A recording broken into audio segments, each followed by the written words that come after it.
everybody, and welcome to Monday's edition of Big Blue Kickoff Live on Giants.com and the Giants mobile app. It's brought to you by Cadillac, the official luxury vehicle of the New York Football Giants. I am John Schmeelk. He is Paul Dottino. Hope everybody had a great Father's Day weekend out there. We're here to talk Giants football with you. Again, we'll take your calls at 201-939-4513. And I have broken open the BBK email account. I'm going to go through some questions here as well, and I did see some good topic ideas from you guys as well, talking about what we can do in future shows in terms of filling some of our dead periods here in June and July. Just a reminder, as a programming note, we are going to go dark the week of the 4th of July. There will be nothing that week. We are going to have, I think, 2 or 3 huddles that week, though. So you'll have some content that week, just no Big Blue Kickoff. And then the following week, Big Blue Kickoff, Paul is going to record for one each day, one of our opponent previews with a beat reporter. So those will be shorter, probably around 20 minutes or so. And those will be up one day a week to give you your BBK fill the week after July 4th. And then Pearson will be back. He'll be energized for the season, and we'll start working him to the bone again, which is exactly what we like to try to do. So that's what our schedule is. Next 2 weeks, we're good to go. We have some good theme shows going on. It's going to be a lot of Paul. I'm running around doing some different stuff. A lot of Paul, a lot of side tack. I'm on a couple days too, and we'll start our opponent previews next week as we get through the first half of that season. And we'll do our NFC East teams last, which is what we do every year, the week leading and just up no to training BBK camp. Wednesday, too. Oh, yes, and thank you, Pearson. Office and, closed. Juneteenth on June 19th on Wednesday, so no live BBK on Wednesday either. Keep that in mind. Do have a couple good Giant huddles coming your way this week, though. We have Brian Baldinger. Is that up yet, Pearson? Not quite, but it should be up shortly. It's been edited. It's been delivered. It's just like get posted.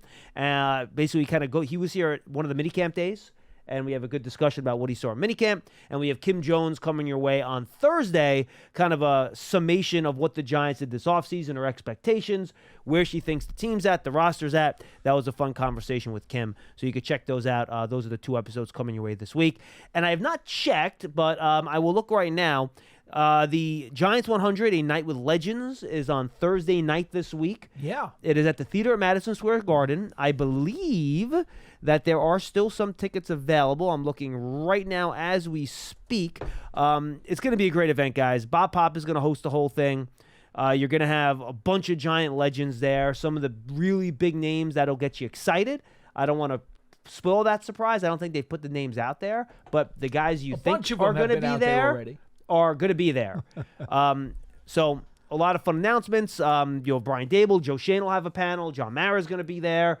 You can ask questions to the legends, stuff like that. I'll be there working the red carpet with a couple other guests too. So make sure you go check that out. Again, you can find the tickets at Ticketmaster.com, and it does look like there are a handful of seats left. Just doing some quick clicking here. I'd say about under 100, probably around 50-ish. So go get your tickets. There are no bad seats, by the way, in that theater, guys. It's a really good venue. I've seen a couple different shows there.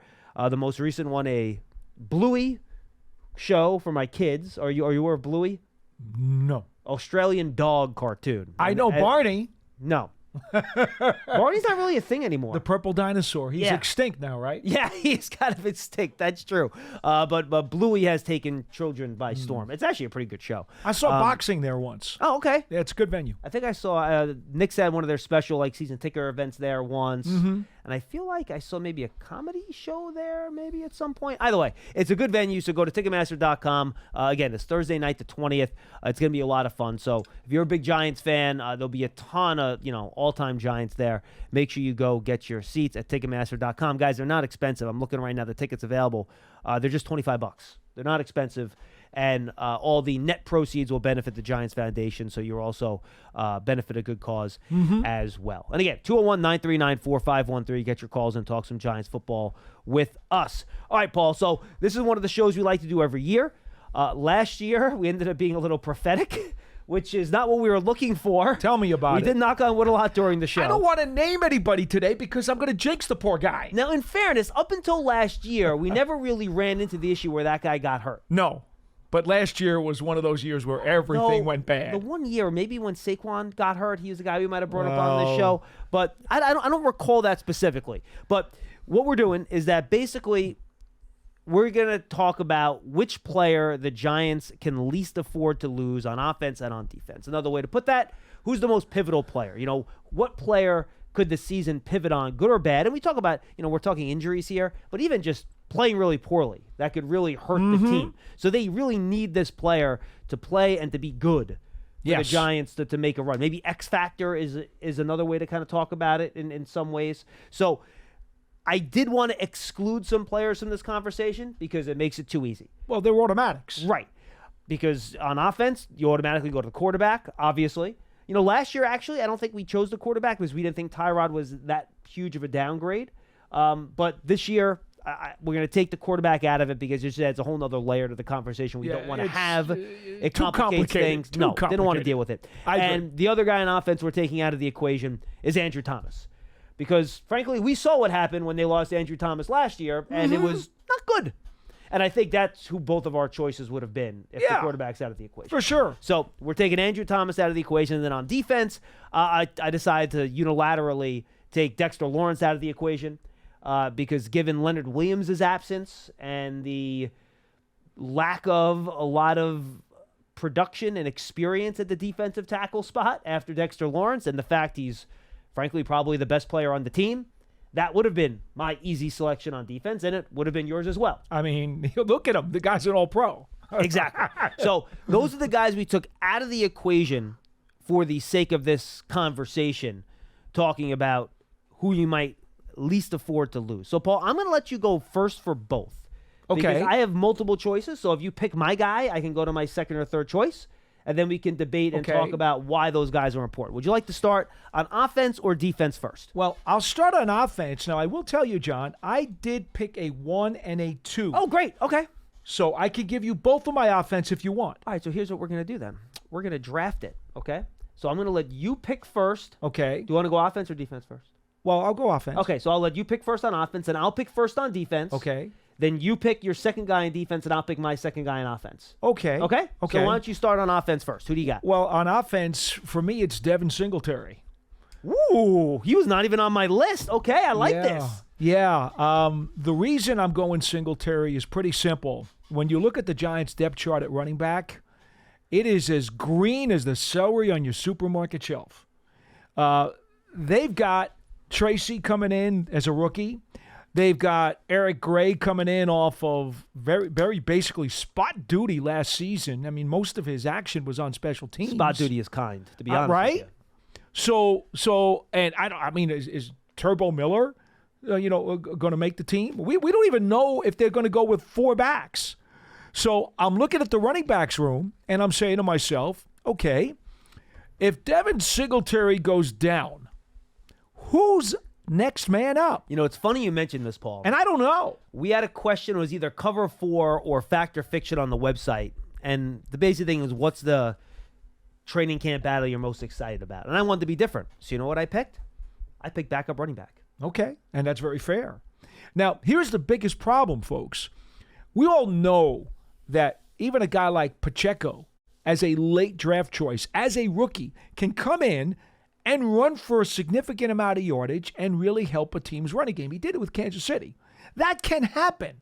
So you could come back at me and say, if you'd like, well, how do you know that Gray or Tracy won't wind up getting a lot of yards on the ground and being the kind of running back that Singletary could be? Maybe they could run for 800 or 900 yards. Maybe they could. Possibly. And you could throw that at me. But here's what I would throw back at you and anybody else who wants to challenge the running back call. That is, what are you going to do with pass protection and blitz pickups with guys who really have no experience at the NFL level of doing that? You want to get your quarterback killed. We already know that the offensive line is in flux and trying to improve.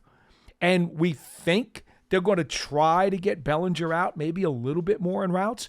Man, your starting running back better be able to, A, handle checkdowns and outlet routes and hot reads, and he better be able to stick his nose in there and pick up a pass rush, or your quarterback is in deep doo-doo. No, I think all those points are fair. So I'm going Devin Singletary. All right. Honestly, I wish I could come up with a good argument to say I disagree with you, but it would just be that maybe running back's not an important enough a position.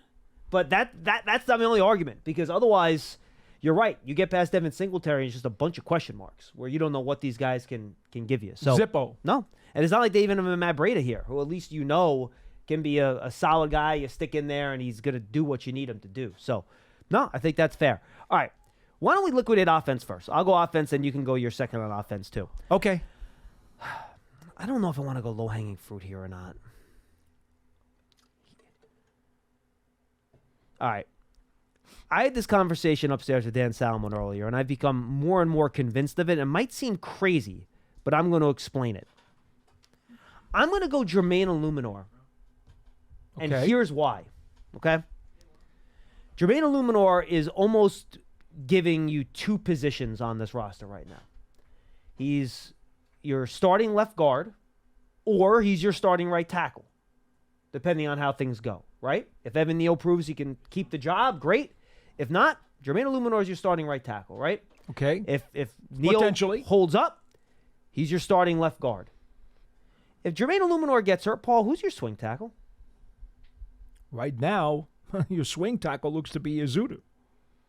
Does Izudu have any, much to your point in the running backs, have we seen anything in a game at the NFL level that makes you think he can be, that he's proven that he can be a guy that can stick in there, a tackle, and do a good job?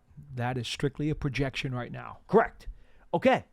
That's the tackle position. And then now all of a sudden, the amount of pressure on Evan Neal goes up exponentially. Where if Illuminor's not there, Evan Neal better be good. Mm-hmm. Otherwise, we saw what happened last year. Okay? Mm-hmm. Disaster. Okay? Then you go left guard. Illuminor gets hurt. Who's your left guard?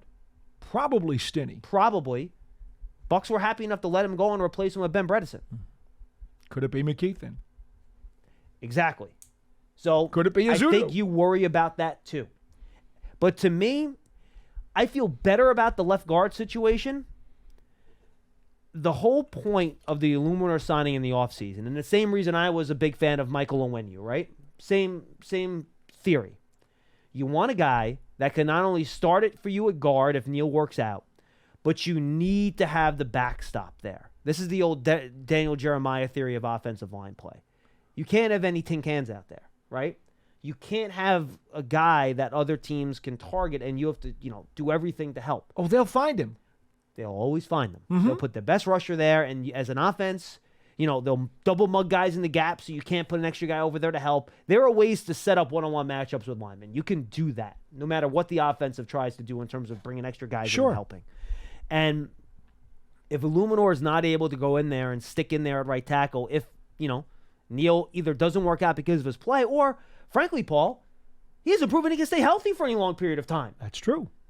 He's been hurt his first 2 years a lot. And you know me, I'm a big fan of Evan. I love Evan. I hope he succeeds. I think he can. But the ability for this offensive line to creep back towards the middle, the old PFF expression, creep back towards average, right? Just be an average offensive line. Just don't be terrible, right? Mm-hmm. Play well enough for the offense to function.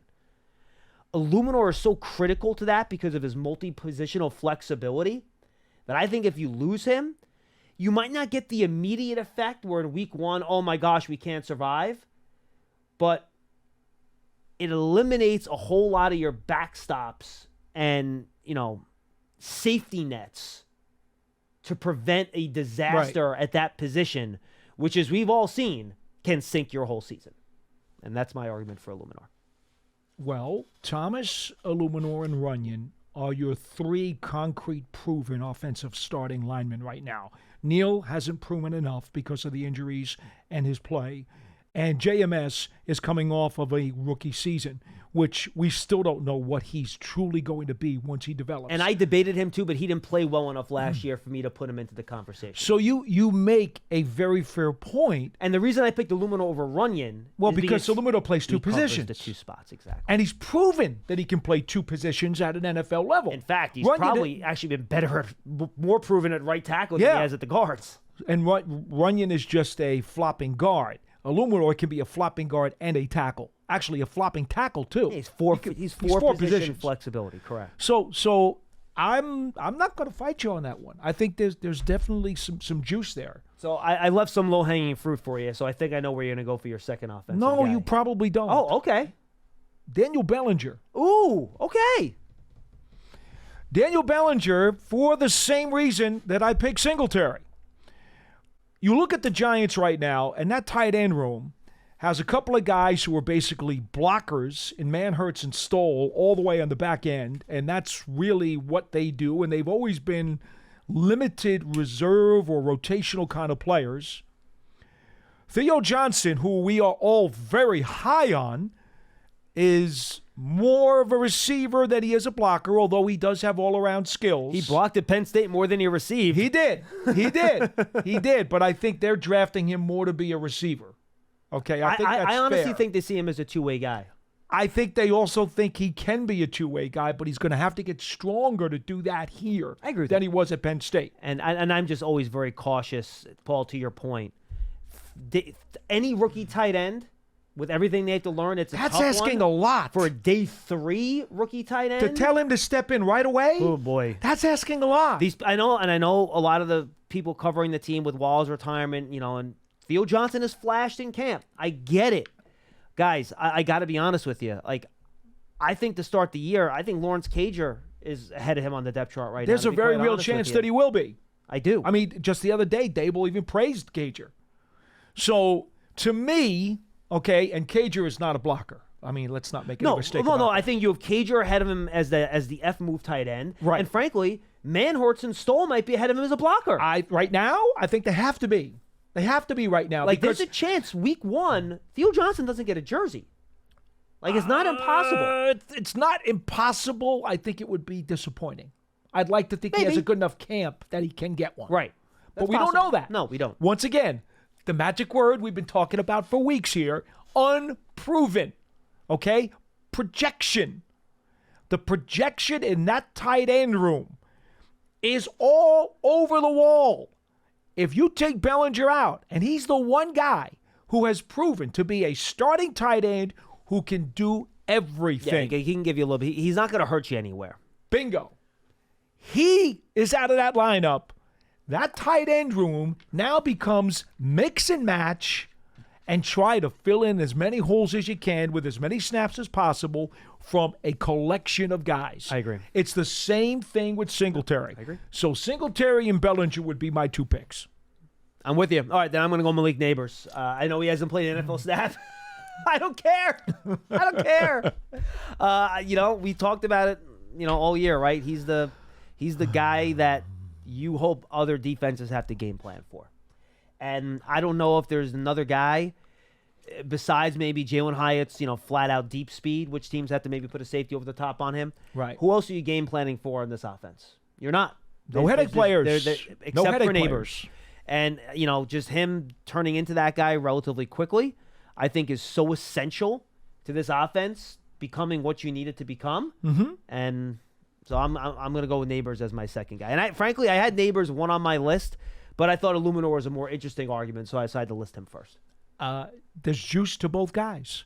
Now, I will say this. I will counter you a little bit on Neighbors. Sure. I won't do it on Illuminor. Because there's 3 other wide receivers you're comfortable with. Yes. But I don't think any of them gives you the potential plus that Agreed. Neighbors does. Neighbors is a potential headache player. We've discussed this, and maybe even he's there by October. Who knows? He might be there the first week. Who knows? You'd love to see it. But again, always hard to count on rookies. But I would say this. If they had to, if everything was going right, and they had to go with Hyatt and Slayton on the outside, and Slayton, and Robinson in the slot as your starting threesome, I think they could function as an offense. This isn't about the downside if he's out. It's more about the lack of upside if he's out. That's how I look at it. And that's very fair, and that's why I say you have some juice with your point. Yep. I'm not going to dispute your point. Oh, I know you're not. I will simply say that, if you wanted to counter a bit, that's where the counter would be. Because when I got your question, the first thing I think about is, where's the potential downside if the guy's missing? That's how I approach the question. Yeah. The only other guy I had written down here was Runyon. And again, I kind of debated John Michael Schmitz, but there wasn't really anyone else that I had on my list that I would consider there from the group. So very fair. I think we hit most of the spots there. All right, let's jump over to defense. But I mentioned it before, guys. Giants Huddle Podcast, Giants.com/podcast, /Giants Huddle, Giants app. Just search for Giants Huddle on your favorite podcast platform. A lot of good stuff coming your way. Again, Brian Baldinger today, Kim Jones on Thursday. And then we get into our player interview series, guys. 10 different episodes. We got video on all of them, which I'm very happy about. So they'll be on the YouTube channel too. Basically, Giants position by positions. I did interviews with all these players last week at Media Day. Got some good stuff from them. So make sure you go check that on the Giants Huddle Podcast. It's all coming your way over the next 6 weeks leading up to training camp. All right, defense, Paul. I'm going to go first here since you went first on offense. These are easy, by the way. I think the two on defense are really simple. I had two front runners. And we're going to agree. And I couldn't decide which one to pick first. So one or two, 2 and 1. These are so easy, these two. It's not even close. I have 3 names, but 2 guys are ahead of the third one. Okay. So I'm going to go Deonte Banks here. Absolutely. Just because we have so many questions about the other corners.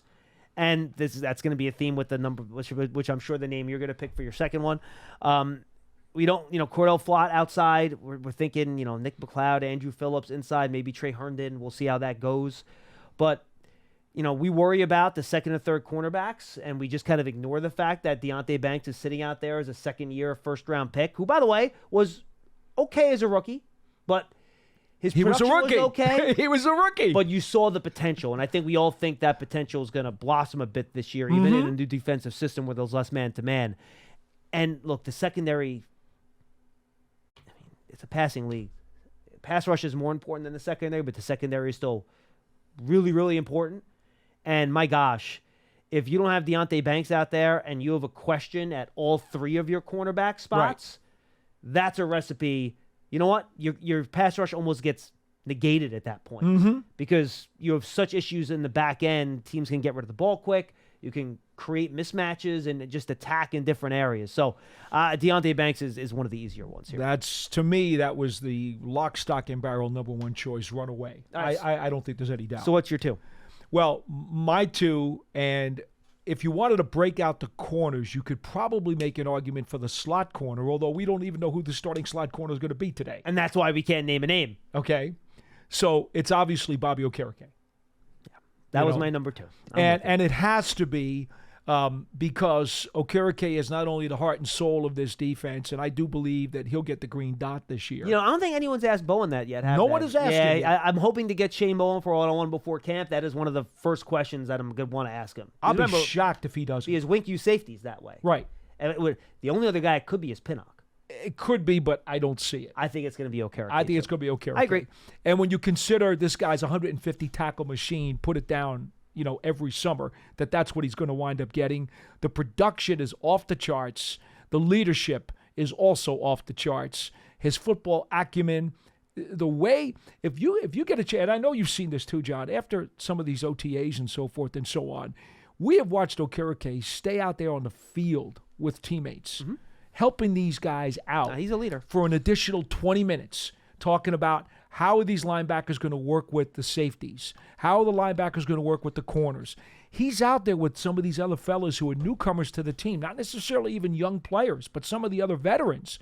And he's working over the scheme and the system with them after the coaches go inside on his own, just because he wants to be able to do what he can to improve the unit. I can't say enough about that guy. And not only is it his greatness that I'm pointing to, because I think he is a Pro Bowl caliber player, I'm also pointing to the fact that, there's no Harry Carsons behind him on the depth chart either. Let's not kid ourselves, John. He's the starting middle linebacker on this team. And after that, as much as I may like McFadden, I may like Beavers, the truth is, the drop-off after Okereke is just going to be very, very large. Yeah, I mean, who's next? I mean, who's next? I mean, right now it's Beavers and Carter Coughlin, but my gosh. Yeah, Carter Coughlin's in that group. Mursal. Yeah, Mursal, the rookie, of course. He's on the team too, but would you really feel comfortable if Okereke left the lineup and any one of those guys had to step in? There would be a huge spinning red siren that would just be really, really scary, to be quite honest with you. So that's easy. See, the two guys are easy. My third name was Brian Burns, just because you just paid him all this money. And look, you need pass rush.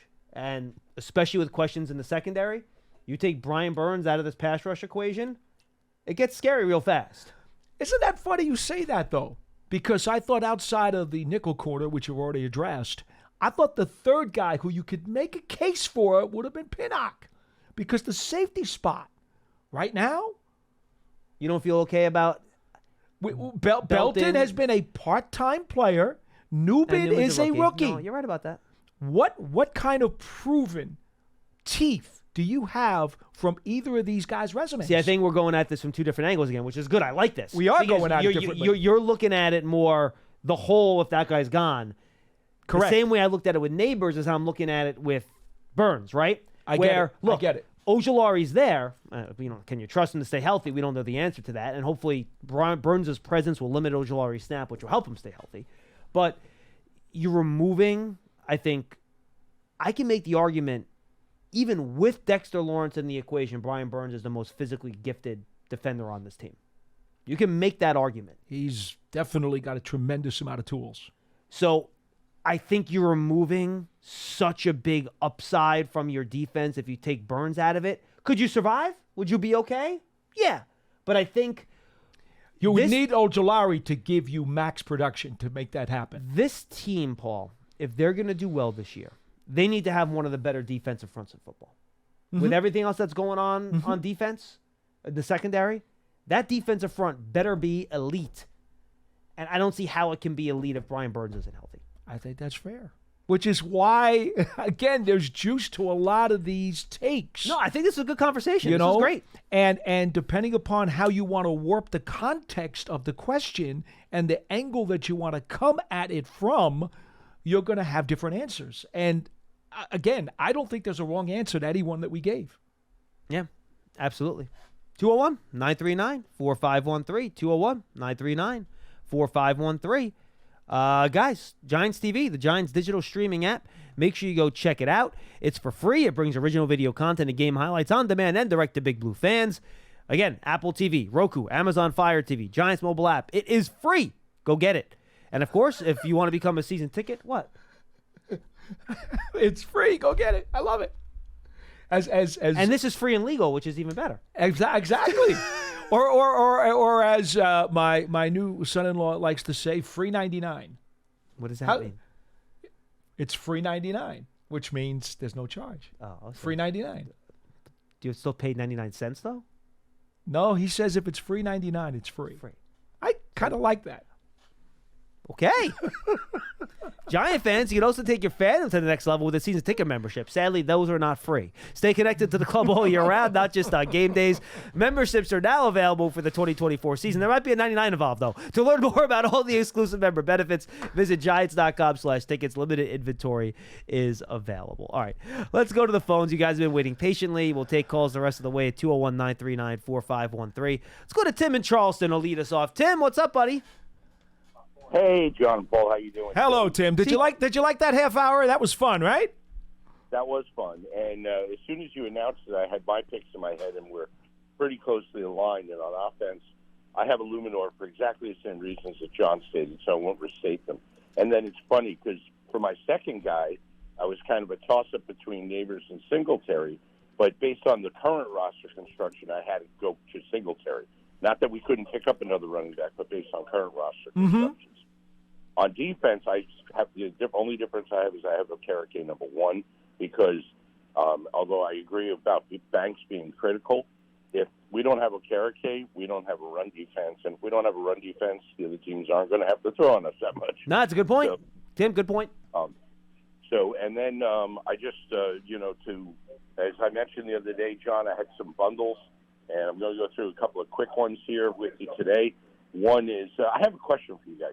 Yeah. How many padded practices with contact are allowed during training camp? Oh, boy, that's a really good question, Tim. While you ask your second question, let me look that up. I want to say it's 7. I think it's more than that. Is it 9? I don't think it's double digits. No, I don't think so either. No, right? Yeah. no, it's not double digits. During the period between the mandatory reporting date for veteran players and the final day of preseason training camp, no club may hold more than a total of 16 padded practices. Oh, wow. It just doesn't seem like it. Just doesn't seem like there are that many. Yeah, I mean, remember, no more than. I'm not sure what the, And that includes, but that extends into preseason then too, right? The training camp is preseason, right? Yeah, that is correct. That's why it seems like less, because once we get into the preseason, I personally believe the training camp kind of stops at the first preseason game, because now you have games. And now you're into preseason. It's not training camp anymore, where it's just training camp. I know technically it is training camp, but to me, I shift my mind into a second gear because now you have games. So my second one was, I was thinking about weak links by position/player, right, on each side of the ball. And for me, on defense, it's CB2. I feel good about Drew Phillips at slot corner, and we have other backups there. But CB2, whether it's Flott or Herndon or whoever ends up in there, I think that's the weak link on the defense. And on offense, clearly, I think it's right tackle, because even if Illuminor ends up sliding out there because Neal gets hurt or can't play or fails, which I hope he doesn't, and don't expect him to, it still puts the whole line in flux. So.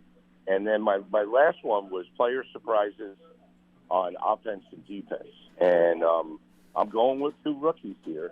And I'll start with, on defense this time, I'm going with Tyler Nubin. I think he's going to have an awesome rookie year. He may, because with the zone defense, they're going to be more of a zone defense they're going to be playing. I think he'll get some picks. I like everything I've heard about him from the interviews and the way he has performed in interviews. And on offense, excuse me. Now this one I'm going to qualify, but I'm going with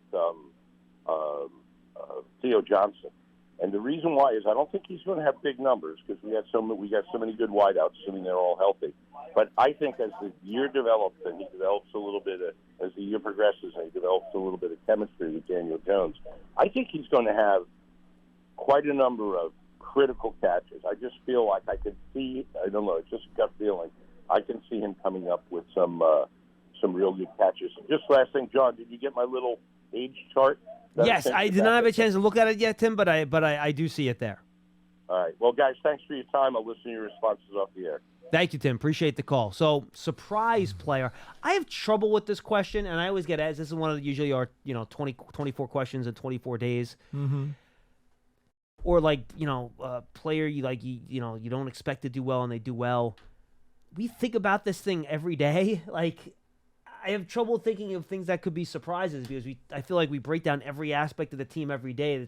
It's tough for us to find a surprise. And also, we're here so much. We see these guys. There's not a lot that will surprise us because we know what we're seeing on the practice field. Right. So it's a lot harder for us to make that proclamation than it would be you guys out there on the other side of the camera. Now, we have had surprises before. I'm trying to think. There was a player last year that I know took both of us by surprise. I'll give you one guy who was surprised. Nick McLeod's play as a corner has probably surprised a lot of people. 2 years ago, Fabian Moreau's play as a corner was a surprise. Absolutely. That was a good one.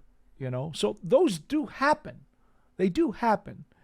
But, I think those surprises come more because the guy's a late addition and he wasn't here at camp. Pinnock may be a bit of a surprise as a late addition. I was going to say McFadden. Maybe. Oh, yeah, Micah McFadden's a good one. I don't think we didn't expect him to be as good as he was last year. I think that's a good one. Yeah, I suppose that would be all right. I will say this, though, if I could go off topic a little to what he said. Yeah, when please. he mentioned Tyler Nubin a minute ago, I'll give you one. How much of a bold prediction is this? That of this year's Giants rookie class, Tyler Nubin plays the most snaps of any of them. You'd be okay with that, wouldn't you? Will he play more snaps than Neighbors? If he wins the starting job, he will. I mean, I don't think Neighbors is going to be off the field much either. I got to be honest with you. But yeah, that wouldn't surprise me. How about this? I believe Tyrone Tracy will have a bigger impact on the offense this year or on the team this year than Theo Johnson.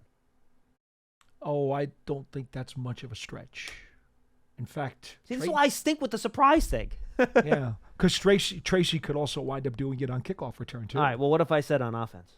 Strictly on Yeah, offense what if I from said from on offense? scrimmage. Yes. But I was going to say that, and then I backed off. You and know, I said no, the you team. know why? You know why? Because from scrimmage, he might wind up being the third down back. I know. That's I stink with the surprises thing. It's like- Sorry, Tim. You really kind of muddied it, that one on us I'll because go. we don't have anything clear. You got I'll one, go Pearson? Ojulari, just because I think less snaps could keep him healthy throughout the year. Yeah, And that was- specifics. That'd be a good one. plays he could come in. I think he could excel. And I think that's how I answered one of our cover threes or factor fictions when they asked me that too. I think, or under the no, it was the way they phrased it was under the radar player, and I picked Ojulari because I think teams the fans have kind of written him off a little bit, and I don't think they should. Well, see, that's why Newbin's a bold prediction because most people will just go right to Neighbors. Newbin would be a bold For snaps, prediction yeah. for snaps. I agree with that. But I think he could do it. I don't think that's a huge stretch. No, I mean I think Newbin was one of those very safe picks because he's so smart and he's been Very played so highly much college thought of. football. So At a big time program Yeah. too. all right, let's go to Len in Columbia, Maryland. I haven't talked to Len in what I feel like is a month. Len, what's going on? Hey guys, how you doing? What's up? Len? You know, the answer to the question of the day is really pretty depressing. I mean, Okay. Why? Pick a position. You can at least afford to lose anybody off the group that start. I mean, the depth is just a problem. Of course, it's a problem around the league too. But we better keep our top 30 players healthy. Well, Man, Len, you like go- you said, that is a key for every team around the league, man. Like Yeah, injuries but and I seasons think- fast. I think the drop-offs for us are just really, and that's what you're talking about. You know, when you pick a position. Let's go to tight end for a second. I'm intrigued. I'm going to give you an over/under. I don't want to spend too much time on it. No, go but ahead. Number of catches by tight ends this season, 35. I go over for that. Altogether, I'm going to go over 35 because I think Bellinger will get the 30ish or so on his own. Yeah. I'd probably Okay. go 45. Would be a wow. much more. Wow. That'd be a much more realistic number. Total catches by the tight end room, I'll go 45. Right. What do we do if a determination is made by the coaching staff that Neal just can't cut it at tackle? What do we do this year? Well- I think that decision is going to be made pretty quickly. I mean, I think Illuminor goes out to right tackle, and I Okay. think they'll. And my guess, honestly, Right. I think they would try Neal at guard. You know, Len, it comes Which down is to good. But Paulie, let me Yeah, say go ahead. something to Go John. ahead. To John's point. That's not a bad switch, if I remember correctly. And you guys would know the answer to this probably more so than I did. The 1 year that Neal played guard at Alabama, he played left guard. I believe that is Mm-hmm. correct. I can check that though, and that but that was that was like 6 years ago now. That Yeah, was that that's was a long time I know. ago. But, so maybe Illumina from left guard to right tackle and Neal from right tackle to left guard is kind of the easiest way to go if you really think Neal, can play left guard. And that's why I had Luminor so high on my list, Len. I know. That's I why. can understand. Yeah, for sure. I can understand. I think that's the reason also why Brasillo is playing Azudu out there all spring. He's getting him tackle work all spring because he'd like Yeah. to know, is that a viable option? I'm not saying that he wants that to be, but I I know. think he's trying to figure it out. I know. I'm just not a big Azudu fan, so that's why I'm moaning here on my end of the phone. All right, so Len, I could tell you right now, If we Evan miss- Neal. if we- Len, real quick, Evan Neal in 2019 played 747 snaps at left guard. Okay, And then all he right. played 790 snaps at right tackle the following year, and then 1,100 Okay. snaps at left tackle the year after Okay. that. That's a ways ago. Okay. Yeah. Yeah. It's a ways ago. Yeah, for sure. But he has played left guard. I'm just looking for the easiest move to make. Sure. Because I guess my real question is, what if he doesn't? If he's not the starting right tackle? I mean, what do you do with Neal this year? I think you try him at You know, guard. does he even get a uniform I mean, if he's not the starter? I don't know. There's one if we problem. miss- There's one problem with that, Len. I think it's important to make this note here. Yeah, go for it. As much as Priscillo has told us that he wants to work these guys and give them flexibility, Neil hasn't done that left guard stuff in years, as we've already discussed. He hasn't been able to do much at all during the spring. Now, when he gets to training camp, I'm sure Priscillo's going to want to say, look, you're our lead candidate for right tackle. Yeah. They're not going to waste time practicing him at left guard. Oh, I know. So now, that. if he doesn't work out at right tackle right away, they're not just going to throw him in at left guard and put him into the deep end of the pool with no work. Well, Len, I think this is why your initial point was correct and important. I don't think this is a decision that can wait till like August 25th.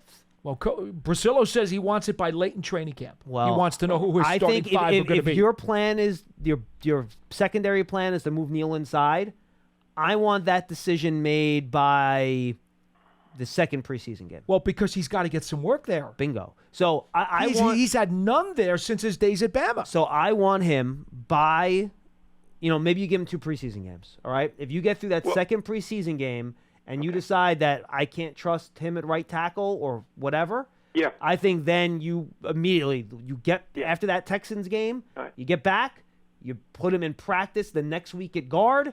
Third preseason game, he plays guard in the preseason The game. tricky part is once they get back on the 24th of July for their first practice, that's not giving him a lot of time to prove to Priscillo whether or not he is the starting right tackle. 3.5 weeks. Priscillo may think he needs more. He may not have an answer.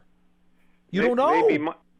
Maybe my answer to how long is the leash for Evan Neal at right tackle the same as yours, but I'm going to say it in a little different words. If he doesn't start at right tackle at the second preseason game, he's sitting on the bench the whole year. He's not moving. We don't have time to move him to guard. I mean, if he fails this test, it's going to happen quickly. Well, Len, he's going to get one. I think he gets one preseason game. Len, I think it's important to watch not only those preseason games and how they will utilize him there, but how he is going to practice every single day during training camp. And that's going to be a big deal and a hint as to what they want to do. And Len, I wasn't sure if it was Paul and I or Matt and I. We talked about this last week. You remember, you might not even get Neil in the first preseason game if he's doing the competitive practice. No, remember, only because you're getting those live snaps that week in with practice Detroit against the Lions. So you'll get, and Len, and that's fine. If he gets a bunch of live snaps against Aiden Hutchinson during the week, that's cool. That's good enough. Yeah, for me. Yeah. Now, understand where I'm coming from. I want this to work out. All right. I mean, I'm not. Oh, we get it. I'm like most other folks. Because you're not Charlie, Len. That's why. You're not Charlie. That's why you want it to work out. Oh, my good friend Charlie. Hey, listen. That was. By the way, I want to get to Charlie's answer to your roster evaluation on Friday in just a minute. I thought that actually, if I may, I thought that was actually a pretty good call from Charlie.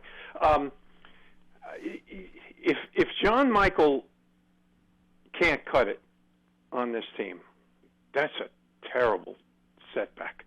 Yeah, that would hurt a lot for sure. He's a number 2 pick. Yeah. Oh my God, that would be dreadful. That's an awful.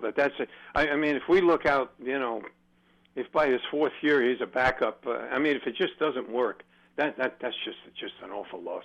You're looking too far ahead, Len. I have confidence. I know I've said this before, and I think Paulie agreed with me the last time I said it. I think there's one reason why we got that assistant line coach. His job it's a one-liner. For ends. Make John Michael Smith a Major League player. All right, final point, Len. I want to make sure we get to 2 more calls here. Okay, thank you. Well, yeah. Let me. Can I say one more thing, John? That's what I'm saying. Yeah, make your final point. I'm cautiously optimistic, as we all are every off season. But John, who cares if Pro Football Focus ranks us 31 or we think they're 27? No, it doesn't matter. I mean, we're a bottom 25% team. I mean, that's Len, they picked 6th in the draft last year. Yeah. That They could be picking 6 again. Well, that until you prove otherwise, Yeah. that's how teams are going to view. That's exactly how everyone viewed the Giants before they made the playoffs and won a playoff game 2 years ago too. Len, people outside the building are not going to grade this team on projections. They're not going to do that. They're going to just say projections to the wayside. They want to know production, and that's why they're grading the Giants so low. They're not going to take projections into account. The people in the building are looking at projections and saying, look, we think we can get this out of these guys, and that's why they have more optimism. And guys, look, this is last year. That's a 6-win team. We know about all the injuries and the why behind it, right? But if you want to dissect it even more, that's 6 wins in a year when you led the NFL in turnover ratio. I know. And those 6 wins came against all the teams drafting ahead of you, except for the 1 win against the Packers. Well, the offensive efficiency was horrible. So horrible. Last year was an ugly year. I get why people are pessimistic about it. I get it. Yep. I get it. 201, 9-3, but that's why we're going to play the games here in 2024. Let's go to Abdul in Minnesota. He's up next. Abdul, what's up? Hey, guys. So is your question today? I missed the question of the day. So yeah, it was who is the player you could least afford to lose on offense and defense? Without Thomas, Lawrence, and Daniel Jones being factored in. Yes. Okay. All right. That's obvious. But if you take those guys out of there, let's see. Let's the running back, Singletary. Yep. That was Paul's choice. Yep, because I think he's the only legitimate, at least proven, professional, running back we have right now in the stable. And on defense, I would say Banks. Yep, that was my first choice, and our second choices on the both sides was Okereke on defense, just because who knows what's behind him there, and then I had Jermaine Illuminor just because of the conversation we just had with Len. Yeah. He provides that backstop at right tackle in case Evan Neal has injury issues or he doesn't play well enough, and I just think the last thing this team could afford this year is having another turnstile issue on the offensive line at any spot like you had in many spots last year with all the injuries. So, and I took Bellinger because of the tight end room being slight as well. Yeah, kind of goes into why I called. So, are the Giants a meritocracy or are they handing out like scholarships? Because I know with the way practice is structured now without the contacts and stuff, it's hard to. But my point is, I don't see any real competition in positions. They're saying Evan Neal is the starting right tackle. Oh no, Abdul. They said he's going to start out at right tackle, but I believe Joe Shane even said he's going to have to play well enough to keep that spot. And I think the reason Jermaine Illuminor is here is in part because if he can start at guard, but they were going to be sure when they spent money this offseason, they were going to bring in somebody that they were comfortable starting at right tackle. So if you don't want to call it a competition, that's fine. But Evan Neal is going to have to play well enough to hold on to that job.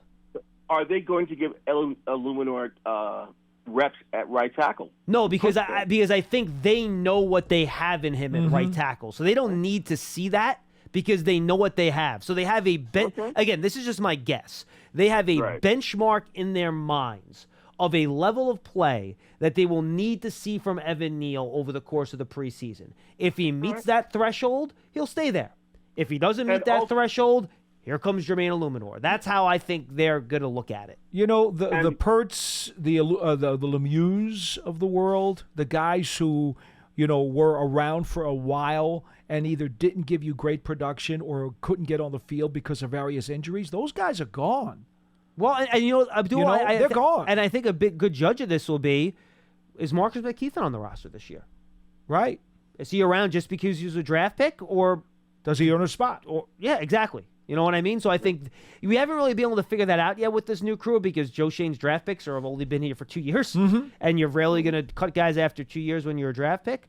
But I think we're going to start finding that out this offseason. I just, I'm a little uncomfortable, and it could be just the reporting by the beat writers how they're the perception of what's going on. The fact that they already said Daniel Jones is the starter. Not that I think Locke is better, but I would like an open competition. And I said I'm not sure if Shane actually did say Jones is a starter, but I don't like how they say that. They should be like, let's see who the best man is. Well, Brian Dable would say, Abdul, to play devil's advocate, there's an open competition at every position when you head into a season because everybody's competing for a position every day. And I think that's how the coaching staff looks at it. And to be frank with you, it's not like Drew Lock's NFL resume is loaded with playoff spots either. I mean, to be fair, Daniel Jones did something really well to help this coach be Coach of the Year 2 years ago. I mean, to even suggest that he shouldn't hitch his wagon to him right now wouldn't make any sense at all. But look, I'll say this, Abdul. Like if you, and again, I don't think this is going to happen. I'm just throwing out a hypothetical, theoretical thing here. If you get through the preseason, and again, I don't think this is, I'm 99.9% sure this will not happen. And, Daniel Jones is an absolute disaster for a month and a half from July 23rd to the start of the year, and Drew Lock is lights out phenomenal. Maybe we have that conversation. I'm not going to rule that out. I just, based on what I've seen in the spring, I would find that hard to believe. Mm-hmm. Right. And as I said, I think Jones is a much better quarterback, but I just, because, you said that they picked 6 last year.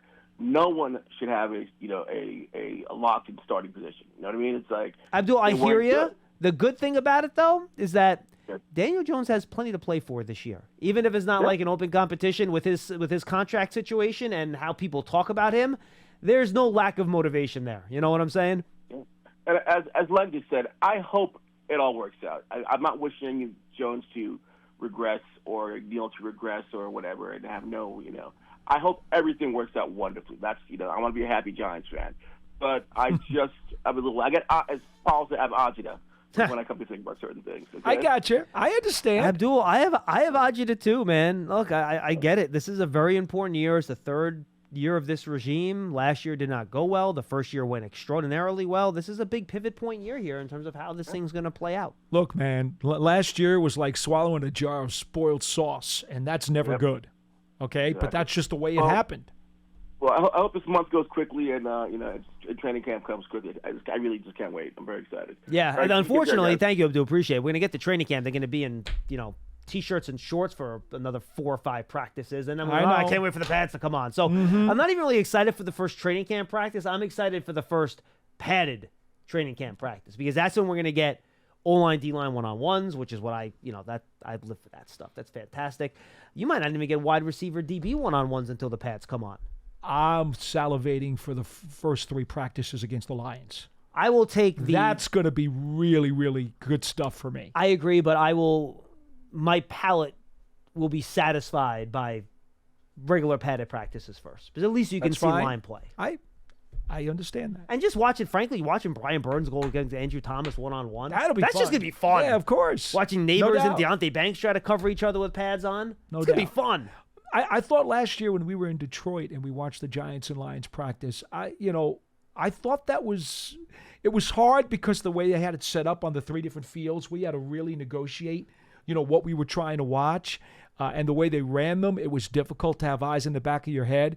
But I thought we did get some really fruitful stuff out of that. The first team offense and team drills that first day, as we talked about, was a bit of a disaster. It was really rough. And then it got much better. Right. And you didn't get a sense that they were getting dominated in the one-on-one drills. No, whether not it was at all. The DBs or the O-line, D-line stuff, they held their own in those drills. So I'm with you. Yeah, they did really well, actually, in those drills, especially against Hutchinson. It was not like the Bengals in, 2015, where we walked out of there and like Tyler Eifert basically had a mortgage on Giant Stadium and Geno Atkins had the other half of the mortgage on Giant Stadium, and it was just a disaster.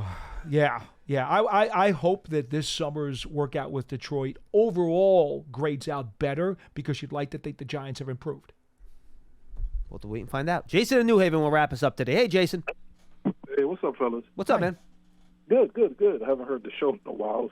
Just been busy, but thanks for taking my quick call. I'll make it quick because I know it's the end of the show. Yes, sir. The first thing I want, and I'm usually like to start off positive, but the first thing I thought about, and maybe you guys could agree or disagree with me, and I hate to bring up the past, and I'm not going to bring up, I'll let people just, disseminate who was the GM and front office at the time, but the more I was thinking about it the other day, that Kadarius Toney draft, oof. Oh, Paul, no, Jason, Paul and I talked about this on Friday's show. Right now, okay. I didn't hear it. That's okay. No, you're fine. If there's one draft, and Len brought up some of the depth on the roster. Do you know why the depth on the roster isn't very good right now? It's because the 2021 draft, other than Azeez Ojulari, is a 0 right now. It's an absolute 0, and that's a problem. That's a giant bruise on the Giants roster. Even Tony, Huge. Who got traded for a draft pick. Well, that draft pick then got traded for Darren Waller, who just retired. So you got 0 out of that one too. That's a really painful draft. Yeah, that draft was. Oof, and the problem is, even though and they could have just sat there and picked Rashawn Slater if they would have just listened to me. Oh my goodness! and the problem is the residue from that bruise impacts this administration because it was right before they got here. It was the most recent draft before the change. So these guys, while not responsible for it, have to deal with the after effects of it. Yeah, but be that as it may, we're on to 2024 and new excitement. So. 2 things that I wanted to bring up, and I'll take everything off the air unless you want to interject. No, go ahead, please. I know, not you guys, but I know I've always quoted and said I'm still a believer in Daniel Jones. Last year, of course, like we've talked about ad nauseum, it just everything that could have hit us last year hit us. It was just.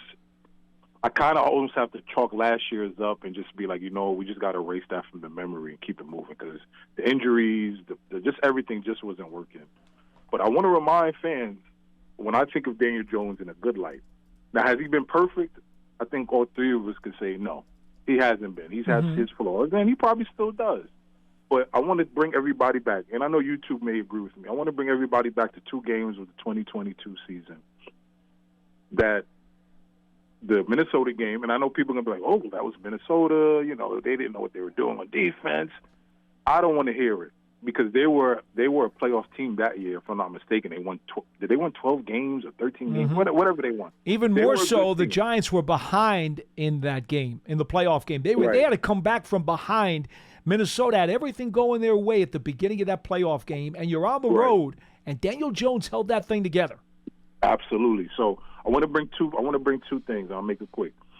The play. I'll go back to the middle of the season when we played in London against Green Bay. Everybody fails to realize when people talk about, is Daniel the guy? Is he this? Is he that? I want people to really understand who he was throwing the ball to in 11 personnel in that game. It was Richie James, who actually played very well for us that year off the scrap heap. We had David Sills, and we had Marcus Johnson. And I remember the play drive after Saquon got hurt, because he got hurt in that game. He was out for a series. And he drove us down the field on Green Bay when they was on fire at that time without Saquon, our best quote-unquote player at the time. And he was great, but people say he was their best player. I disagree with that, but that's fine. And drove them down the field and scored, and we won that game. Second play I want people to realize, and I know it's more than just plays, he hasn't had a consistent body of work, but I still believe him because the Minnesota game, I want everybody to realize and remember that pass he threw to Hodgins on the sideline was an incredible throw. And most NFL quarterbacks aren't making that throw. So when people are dogging on Daniel, and I get it, has he brought some of this on his own? Of course. No quarterback's perfect. I'm not asking Daniel Jones to be Mahomes. I'm not asking him to be Eli. But can he be a functional quarterback that can take us to the playoffs? I believe 100% absolutely. So those 2 plays stick out to me. The 81, I think it was like a 90-yard drop against Green Bay, and then that pass he had against Hodgins against the sideline. Second, I'm bullish on our team this year. I think we have a lot of pieces. Now, like I always say, it has to be played on the field. But I was reading something with PFF or some.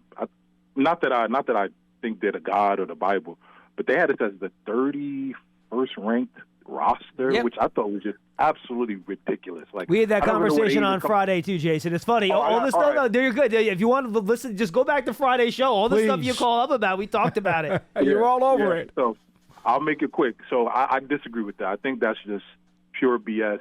I mean, Brian Burns, Andrew Thomas, Dexter Lawrence, Okereke. I'm even bullish on our young guys. I like Neighbors. I think he's going to be incredible. I mean, I'm not at practice. You guys see him more than, of course, than the fans. But from what I'm hearing in the tea leaves, he's pretty. Now I get it. He's OTAs. There's no tackling. There's no press man. But you can see, you guys have been doing this for a while. You guys know talent when you see it, and apparently he has everything you're looking for in a receiver. And then the last point, maybe you guys could tell me. There's two players I've been kind of interested in hearing how they've been doing in OTAs, and I'll take it off the air. On defense, I'm looking at Chapman, the undrafted free agent we picked up. I know with linemen, I get it, fellas. It's hard to really judge because they're not hitting, they're not tackling. That's the problem. They're not getting a block. Yeah, I know. But you can see, their movement skills. You can see the quicks. Who on offense? And then on offense, I want you guys to tell me how because I think I'm a big Bellinger fan. I think he was underutilized, and I get that we traded for Waller last year. And, congrats to him in his retirement. Hope he does well. But I thought Bellinger was, in my opinion, was the man casted out.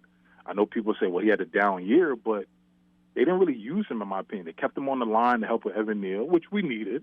But I think he had soft hands. Now, is he a Darren Waller type or George Kittle-like who could run 20-yard in routes and all that? Probably not. But I think he's one of those players that keeps your offense on schedule, and we still need those guys. Yes, we have Neighbors. Yes, we have Hyatt. But you're not always going to throw 20-yard, 30-yard touchdowns every series. You need guys that can keep you on schedule, and that starts with running backs. We got it, tight ends. So let me know how Chapman looks and the tight ends, and thanks, fellas. Thank you. And again, two positions where physicality is a big deal. I will say this about Chapman. That guy is the weirdest body type I've ever seen in my whole life. He's also got the ability to pinch hit as a fullback.